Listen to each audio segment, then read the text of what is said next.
This episode is sponsored by Anchor. If you haven't heard about Anchor, it's the easiest way to make a podcast. Let me explain. First, it's free, so, doesn't get any cheaper than that. Second, there are creation tools that will allow you to record and edit your podcast right from your phone or computer. I'm editing this podcast from a Chromebook using the web, so it's pretty easy to do. If I can do it, you can certainly do it. Third, Anchor will distribute your podcast for you so it can be heard on Spotify, Apple Podcasts, Google Podcasts, and so many more services. So you don't have to go to each individual podcast service and distribute it yourself. It automatically does that for you, so that's pretty awesome. Fourth, you can make money from your podcast with no minimum listenership. So, it's a pretty good way to make some money. And then, last but not least, it's everything you need to make a podcast in one place. So download the free Anchor app for iOS or Android, or go to Anchor.fm to get started. That's ANCHOR.FM to get started, or download the app for iOS or Android today. Hello, and welcome to the Cels and Circuits podcast. I am your host, Chibeze Anakor, and on this episode, we'll be talking about the return of cartoons. Then after that, we'll get into Google Pixel 6 and Pixel Watch rumors. Then after that, we'll get into Nvidia GeForce Now's Latin American expansion. And without further ado, let's jump right into it.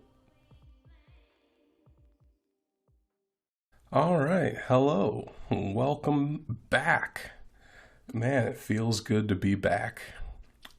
But, and I'm sorry for departing without telling y'all. I've just been feeling a bit creatively bankrupt recently. And so now I think I'm ready to get back on the train. And so let's do this. So first up, we're going to talk about the return of cartoons. So, for those of you who don't know what cartoons is, so it started out as a block called Cartoon Fridays on Cartoon Network that lasted from, I want to say, the late 1990s to the mid to late 2000s. It was on for a pretty long time. And it featured original programming from Cartoon Network and sometimes Warner Brothers Animation. So, pretty much, for the most part, it was in-house studios. And keep in mind that this was back when Cartoon Network was under Turner Broadcasting and was separated from Warner Brothers Animation. And so now Cartoon Network is directly owned by Warner Brothers. And so both Cartoon Network Studios and Warner Brothers Animation will be working closely together now, but that's beside the point. The point here is Cartoon Fridays used to be a block of original programming on Cartoon Network, and now the Cartoons brand is being revived as a Cartoon Network Studios shorts program. So Cartoons is the official name of it. And it's going to have a heavy focus on diversity through partnerships. So it's going to focus on telling stories from people of underrepresented groups. And I think that's pretty awesome because for most of Cartoon Network's history, didn't really get to see a lot of stories told by underrepresented groups. I mean, you would get some occasionally, uh, but they were few and far in between. So I'm glad to see that diversity is a focus for this program, and I'm gonna give some more information about the studios that Cartoon Network is partnering with. So first up, we have Black Women Animate Studios, and as the name implies, it gives pre-professional and professional support to women and non-binary artists of color that are looking to get into the animation industry. So I think that's pretty awesome. And I very, very much support that. I can't wait to see what the artists of Black Women Animate Studios can contribute to the Cartoons program. And I think we'll all be better off for it. And then next up, we have Exceptional Minds, which prepares young adults on the autism spectrum for careers in animation, virtual effects, 3D gaming, and related fields. So, with animation being Cartoon Network Studios' focus, it makes sense that they would partner with Exceptional Minds. And as someone on the autism spectrum, specifically, I have Asperger's syndrome. I think that's awesome that they're partnering with Exceptional Minds and giving people who may be autistic opportunities that they would have otherwise not had. So I think that's pretty awesome, and I can't wait to see what they contribute to the Cartoons program. And another piece of information about the Cartoons program is that artists that participate in this program will have mentors that will form a council, a creative council, if you will, that consists of four people. First is Pete Browngardt, who is the executive producer and showrunner on HBO Max's Looney Tunes cartoons. Before that, he also created Uncle Grandpa. So, I mean, that's a pretty huge difference in show quality, if you will. I mean, talk about a career glow up. I mean, Looney Tunes cartoons is absolutely fantastic. If you haven't seen it, it's on HBO Max. Go watch it. It's pretty awesome. I wholeheartedly recommend that. And then next up, we have Manny Hernandez. I don't know if I pronounced that right. I apologize if I did not.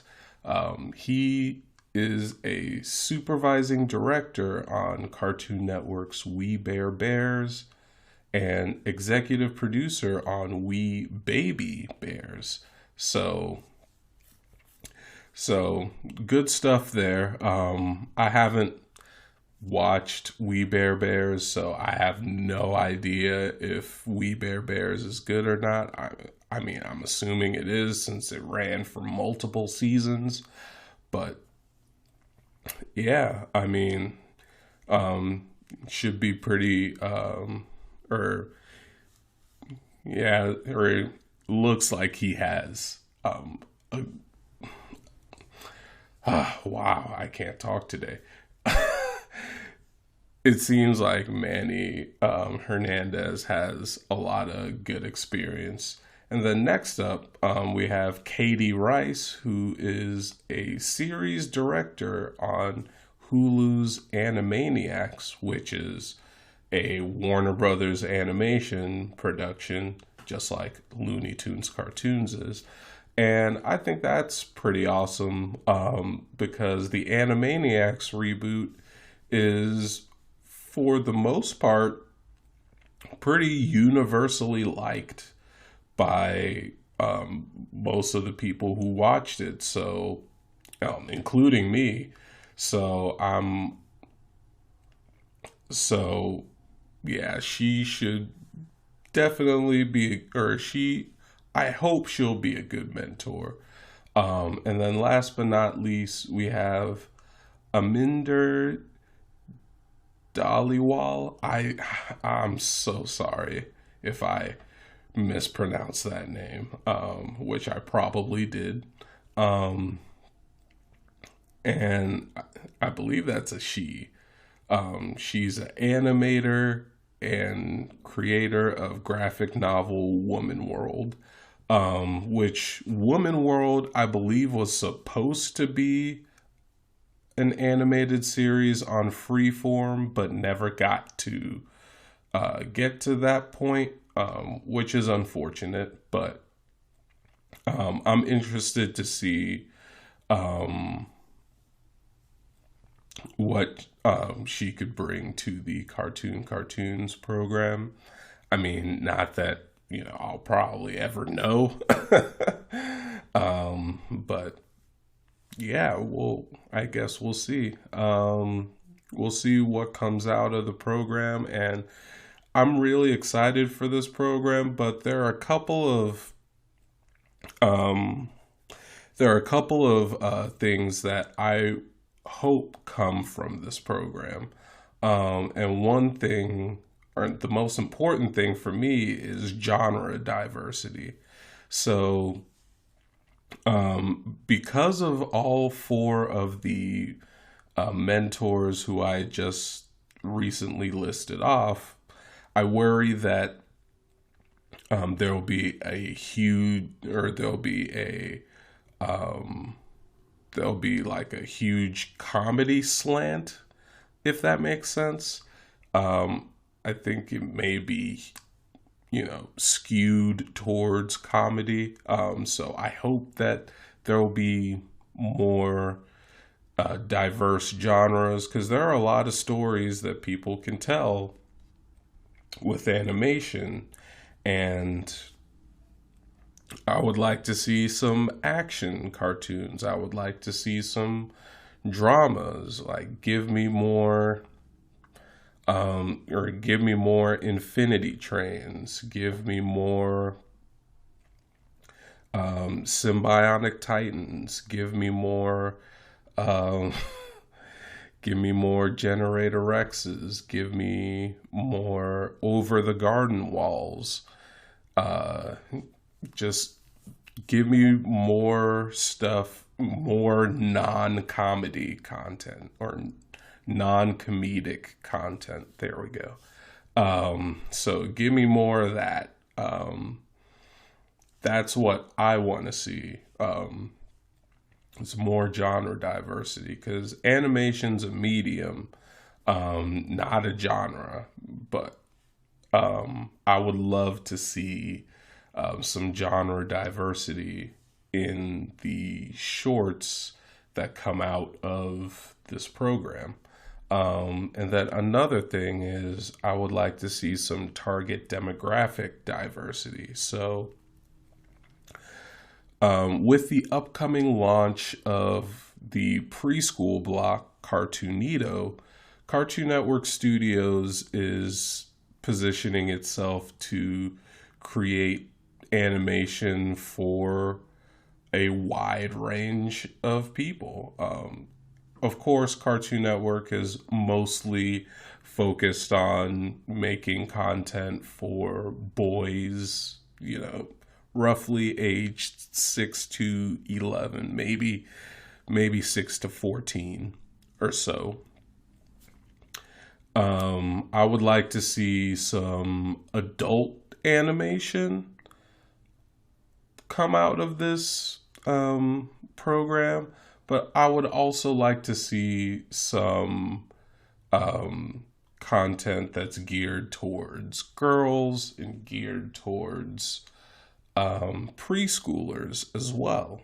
And I think that's going to happen. I think we'll see a few adult animated cartoons, because Cartoon Network is no stranger, or Cartoon Network Studios is no stranger to adult animated series. Like, we have Primal on Adult Swim. We also have J.J. Villard's Fairy Tales. We had season 2 of Black Dynamite. And then we have Close Enough on HBO Max. So Cartoon Network Studios is no stranger to adult animation. And then with the upcoming Cartoonito block, they're going to be dipping their toes in preschool content for the first time. So that should be pretty cool, especially for people who have families and have children. It'll be good for Cartoon Network Studios to, expand their target audiences. So I would like to see some target demographic diversity come out of this program, and I think it will. But that's going to do it for this topic. Let me know what you think of the Cartoons Shorts program. Let me know what your opinions on their focuses on diversity are. Let me know what you would like to see come from the Cartoons program. And yeah, that's pretty much going to do it for this topic. Up next, we'll get into Google Pixel 6 and Pixel Watch rumors. Then after that, we'll get into Nvidia GeForce Now's Latin American expansion. The Cels and Circuits podcast will be right back. This episode is brought to you by Podgo. Podgo is the easiest way for you to monetize your podcast. It provides podcasters with a flat rate for ad space, so you always know how much you get when you include an ad from Podgo. Apply today to become a member and immediately be connected with advertisers that fit your audience. That's podgo.co at podgo.co, and be sure to add the Cels and Circuits podcast in the How Did You Hear About Podgo section of the application, which really helps out the show. Hey, Cels and Circuits listeners. Did you know that we now have a merch store? It's true. In partnership with Bonfire, we've launched the Cels and Circuit shop, where you can find t-shirts, hoodies, face masks, and more. So hit the link in the show notes to visit the Cels and Circuit shop and start getting your merch today. It really does help out the show. Thanks for your support, and now, back to the show. Welcome back, and now it's time to talk about the Google Pixel 6 and the Pixel Watch rumors. So I'm going to get into the Pixel 6 first. So there are some rumors going on around the next Google Pixel 6, and some of these rumors have me thinking, particularly the one around the silicon that's in the Pixel 6. So what I mean by this is that according to 9 to 5 Google, there's going to be a Google-made GS101 chip inside the Pixel 6. And of course, there's some, of course, there are some planes. Anyway, so there's going to be a in-house Google-made chip in the Pixel 6 this year.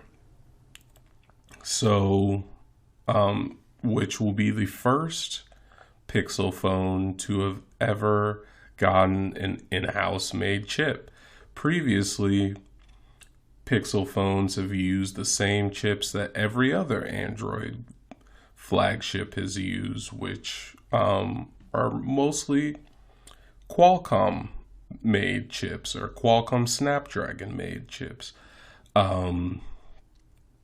And up until the Pixel 5, or I should say up until the Pixel 4 series, they were using the top of the line Snapdragon chips, at least in the mainline chips, or at least in the mainline Pixel series. And then when the A series came out, they would use, slightly lower end chips like the 600 series. It wasn't until the Pixel 5 that they moved to the Snapdragon 700 series, which is slightly lower end than the 800 series that the main Pixel line was using beforehand. So what could we see with the GS101 chip that's codenamed Whitechapel? Well, I don't think that we'll get performance on par with the Qualcomm Snapdragon 888s of the world, which are found in phones like the Samsung Galaxy S21 series or the OnePlus 9 series. But I do think that it'll offer at least slight improvements on the Snapdragon 765. And I don't know what optimizations Google's going to make for this phone. But I would like to see some things built into this GS101 chip that we've had in Pixel phones before, but were taken out for some odd reason. For example, I would like to see the Pixel Visual Core come back. Now, the Pixel Visual Core was a coprocessor that allowed faster image processing and allowed for external apps, not just the camera app, but external apps like Instagram and Snapchat and other social media apps to be able to take advantage of that image processor and deliver the best image that the camera can take a picture of. And Google Pixel cameras are known for being among the best smartphone cameras on the market. So I think that if Google were to build the Pixel Visual Core right into this GS101 chip, I think that would be a very smart move on Google's part.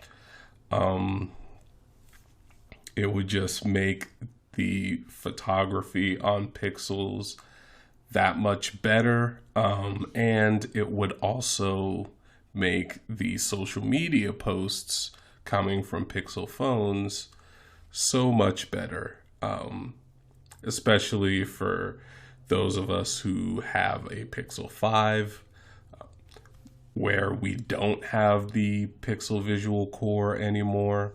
That was taken out. So I would like to see the Pixel Visual Core return, but I would also like to see the Titan M chip built into the GS101 chip.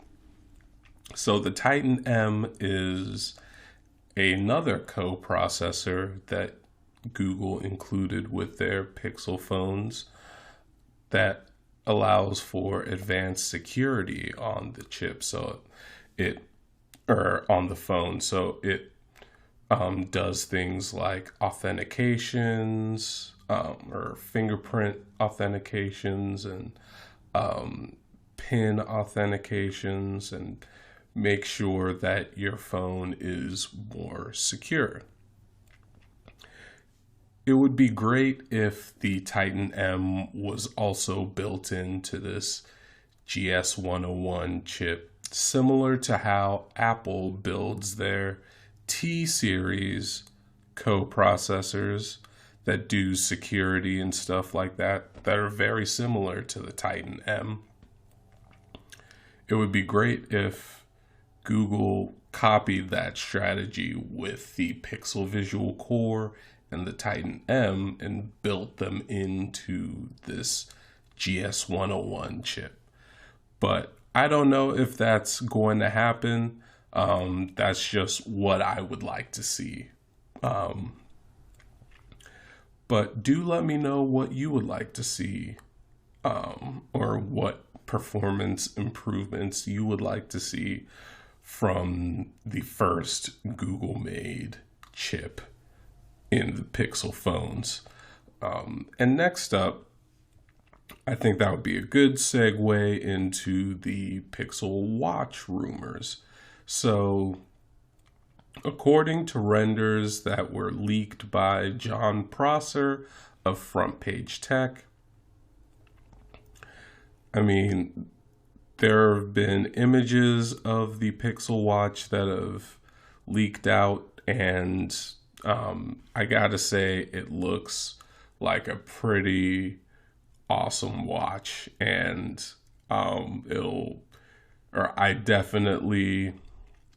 if it does end up coming out this year, I will definitely get my hands on it, and I will let you know what the performance is like. But until then, all we can do is speculate, so I'm going to speculate the hell out of this. And according to those renders that John Prosser leaked, it's going to have a digital crown, covering, or not covering, but on the side, or on the right side of the watch, which is something that I'm definitely missing from my current watch, which is the TicWatch Pro 3. That does not have a digital crown, so I have to touch the screen and get my fingerprints all over it, and no. I would much rather have a digital crown like I had on my Fossil Gen 5 before I upgraded to the TicWatch Pro 3. It's just a more tactile way of operating Wear OS. And speaking of Wear OS, that's going to be the operating system powering this watch, which should be of no surprise to anyone, considering that this is a Google Watch. So it would make sense that it would be running on a Google-made operating system. And I'm okay with that. I think Wear OS is honestly just fine. I mean, sure, maybe the fitness features could definitely use some work, but other than that, I have no qualms with Wear OS. Other than maybe battery life. But other than those two things, I don't have any qualms with Wear OS. So we know that it's going to have a digital crown. We know that it's going to run Wear OS. Now, a big question is, will there be any tech from Fitbit inside this watch? And I don't think that we're going to see any Fitbit tech in this watch. As you know, Fitbit had joined the Google family in January as Google had closed their acquisition of Fitbit. So now that Fitbit is part of Google, it would make sense that Fitbit tech would be in a made by Google smartwatch. But considering that that acquisition just happened a couple of months ago, I don't think that acquisition is going to have any impact on the watch that may be coming this year. It may not come this year.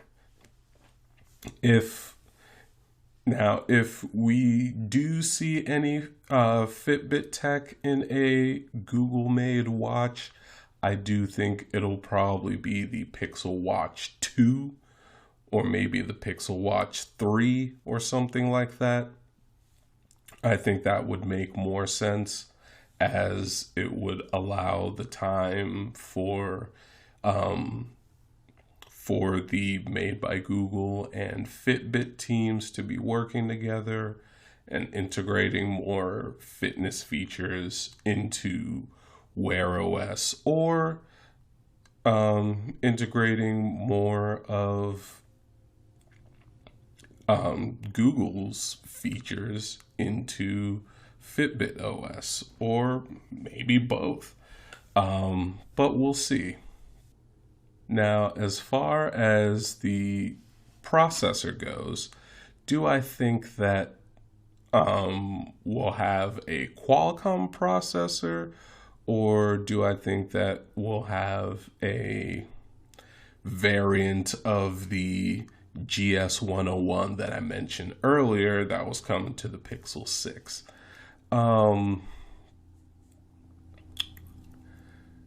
I think that we'll probably get a Snapdragon 4100, or the Snapdragon Wear 4100. As of right now, or at the time of this recording, there's only one Wear OS watch that uses that processor, and that is the TicWatch Pro 3. So it would be great to have another watch on the market use the Snapdragon Wear 4100. Now, if Google is making its own custom silicon for watches, which I've talked about on this podcast before, that would be the more preferable outcome. I would love that, because that would end Qualcomm's monopoly on non-Apple and Samsung made watches. or watch processors. So I think that would be amazing if the Google Pixel Watch ran on a variant of the GS101 Whitechapel chip. But I don't know if it's going to run on such a chip. I would love for that to happen, but I don't know if that's going to happen. But let me know what you think of the Google Pixel Watch rumors or the Google Pixel 6 rumors. Do you think that the Whitechapel chip is going to make any difference in terms of performance? What features do you think that this Google made chip could or what features do you think that this Google made chip could enable on the Pixel 6? And what do you think of the Pixel Watch rumors? Do let me know on social media or on Discord, and we can continue the conversation there. But that is going to do it for this topic. Up next, we'll be getting into Nvidia GeForce Now's Latin American expansion. The Cels and Circuits podcast will return in a moment. Are you a small business looking for a financial platform to do business on?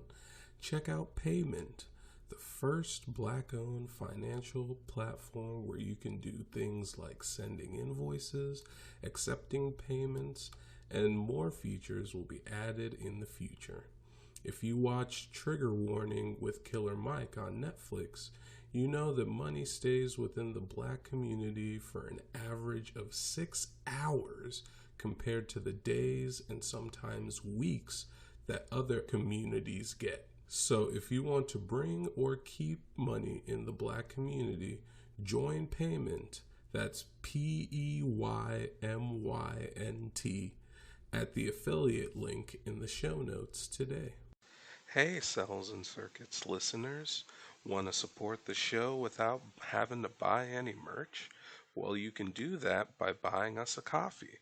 All it takes is just $1 to help support the show. So click the link in the show notes or go to ko-fi.com/Cels and Circuits to help make the Cels and Circuits podcast a better show for you.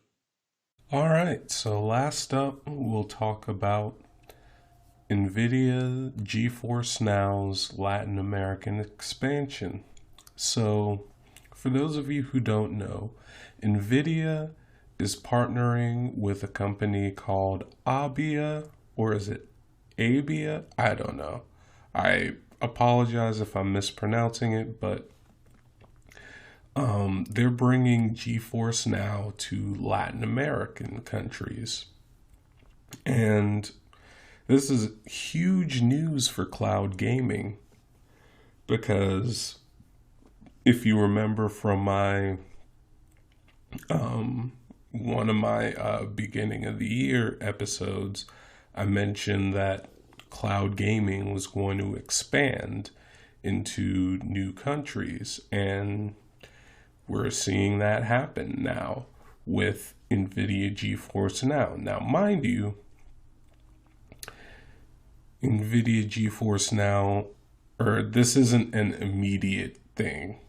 This is going to be happening later this year, but it's still important because, or actually, I'm going to tell you why it's important for 3 reasons. Number one, Latin America, like some other parts of the world, including Africa and the Middle East, have a huge population of people who don't have access to things like PCs or gaming consoles.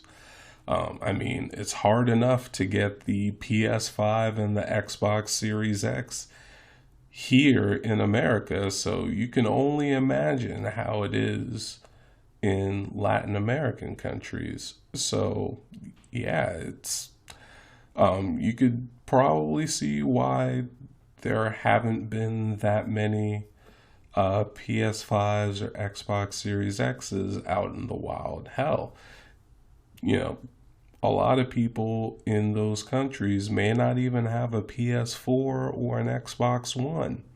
So this is where cloud gaming becomes more appealing, because everyone in these Latin American countries has a smartphone, or a lot, or the majority of the population has a smartphone, and you can access cloud gaming services from smartphones, allowing you to access AAA quality titles from your smartphone. And this will enable huge amounts of people, vast swaths of people, to be able to play games that they wouldn't have otherwise been able to play.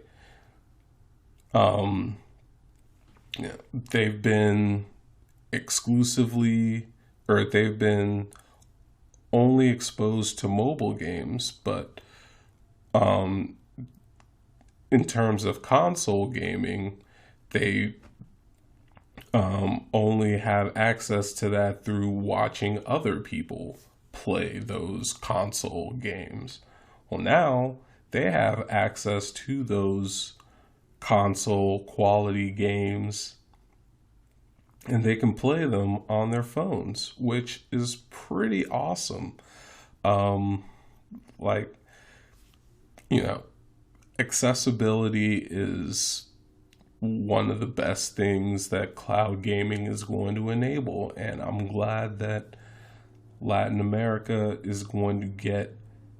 All right, so anyway, Latin America is going to be able to access console quality gaming, and that's pretty awesome, because they haven't had, or for a lot of people in those countries, they haven't had access to that. So I think that will be a really cool thing. And then number two, some Latin American countries, especially countries like Brazil, they're very outspoken about wanting cloud gaming in their countries.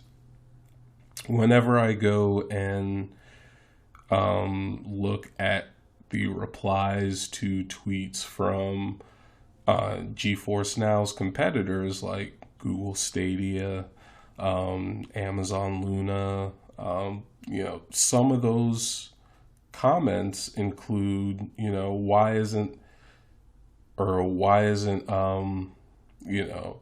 this service available in this country? And for a lot of people, especially in Latin America,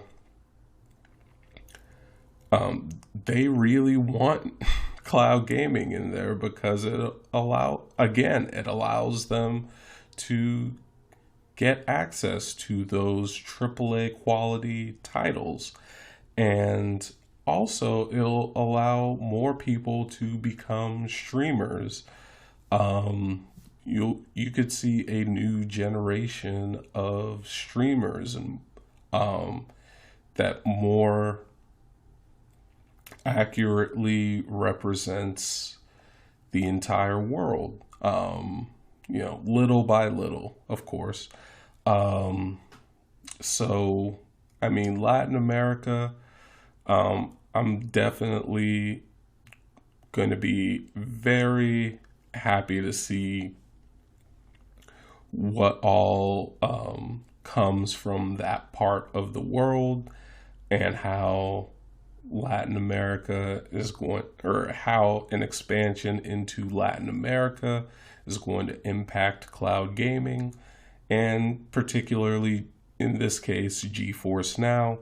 I imagine the player base is going to shoot up quite a bit. But yeah, very countries like Brazil and other ones in Latin America are very outspoken about wanting cloud gaming in their respective areas. And then finally, GeForce Now's Latin American expansion is important because it forces competitors to respond. And so you have GeForce Now's competitors like Google Stadia, like Amazon Luna, like Microsoft xCloud. All of these competitors get to or are seeing what GeForce Now is doing, and they're probably going to want a piece of that Latin American pie. So they're going to want to expand into areas like Latin America so that they can get more market share and not let Nvidia eat up the entire market share in Latin America. So I think that would be awesome, and it gives people in Latin America choice. Assuming those competitors actually do come to Latin America at some point, it'll give those competitors choice, it'll give those consumers in Latin America choice. And like I've said on this podcast before, when companies compete, we the consumers win. So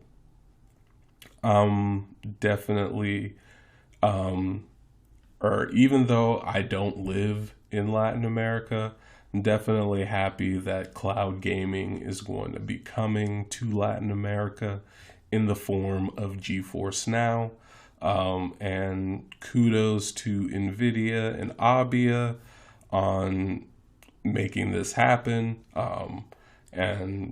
I wish nothing but the best for both of those companies. But let me know what you think about GeForce Now's Latin American expansion.